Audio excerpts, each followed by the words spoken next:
बातमी बीड मधली आहे। संतोष देशमुख प्रकरणातील आरोपी वाल्मिक कराडसह इतर आरोपींना बीड जिल्हा कारागृहात व्हीआयपी ट्रीटमेंट मिळत असल्याचे आरोप गेल्या काही दिवसांपासून होत आहेत। आता याच आरोपांबाबत देशमुख कुटुंबाकडून जेल प्रशासनाकडे तक्रार केली जाणार आहे। सोबतच सीसीटीव्ही फुटेज देखील मिळण्याची मागणी केली जाते। कारागृहातले अधिकारी बक्सार मुलाणी, कर्मचारी ज्ञानेश्वर डोईफोडे, कृष्णा ढाकणे, सुधाकर मुंडे हे सहकार्य करत असल्याचं म्हटलेलं आहे। याची दखल न घेतल्यास मुख्यमंत्री देवेंद्र फडणवीस यांच्याकडे माहिती देऊन तक्रार देखील केली जाणार आहे।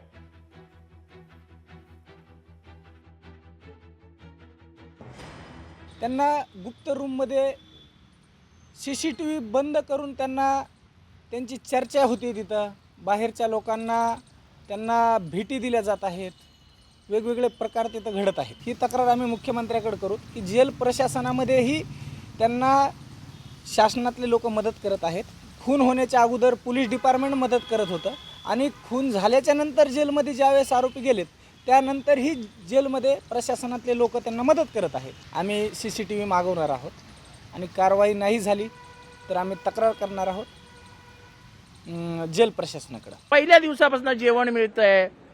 प्लॅन कसा होता मी तुम्हाला सांगतो। 2 पोरं दररोज अटकेत जायची, मग 2 दिवस जेलमध्ये राहायची, मग त्यांना जेल कस्टडी झाली की त्यांना परत वाल्मिक कराडच्या बॅरेकमध्ये घेतलं जायचं। मग वाल्मिक कराडच्या आजूबाजूला 8 जण असायची। मग वाल्मिक कराडचं आपलं मॉलिश दररोज सकाळ संध्याकाळ, मग एखाद्याच्या मांडीवर डोकं ठेवून झोपायचं, मग बाकीच्यांनी हवा घालायची। मस्त जेवण येणार, कारण का तो आजारी आहे। आजारी असल्यामुळे मस्त पंचपक्वान्न जेवायला जायची, मजा आहे।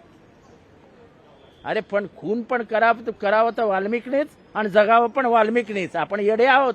वाल्मिक कराड तर सध्या धनुभाऊचा सोबतीच आहे ना, ते काय लपून राहिलाय काय?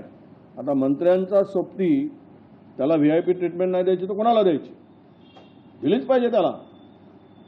आणि धनुभाऊंचा आदेश असेल की वाल्मिकला कुठलाही त्रास होता कामा नये, त्याशिवाय त्याला व्हीआयपी ट्रीटमेंट मिळू शकत नाही। म्हणून त्यांना मंत्रिमंडळातून बाहेर काढायची मागणी जर होत असेल तर ते केली गेली पाहिजे। तोपर्यंत या आरोपींना सजा होणार नाही।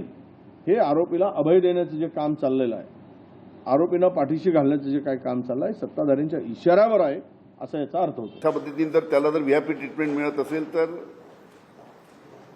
ज्या पोलिसांनी अशा पद्धतीची हिंमत केली की त्याला व्हीआयपी ट्रीटमेंट द्यायची, त्याच्यावर कारवाई झाली पाहिजे।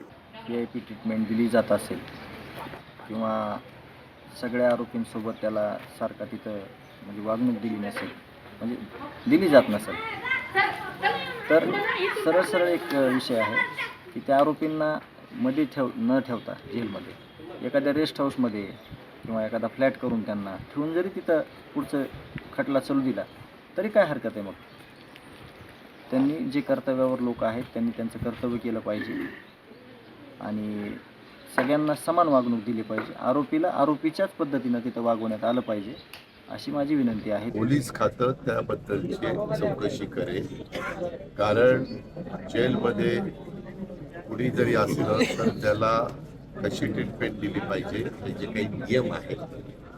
आता जर कुणाची काही तक्रार असेल तर ती तक्रार त्यांनी SITकडे, आता SIT तर नेमलेली आहे, त्याच्यामध्ये CID नेमलेली, त्यामध्ये रिटायर न्यायाधीशांच्याही संदर्भातला निर्णय त्या ठिकाणी झालेला आहे। अशा सगळ्या वेगळ्या बाबी आहेत।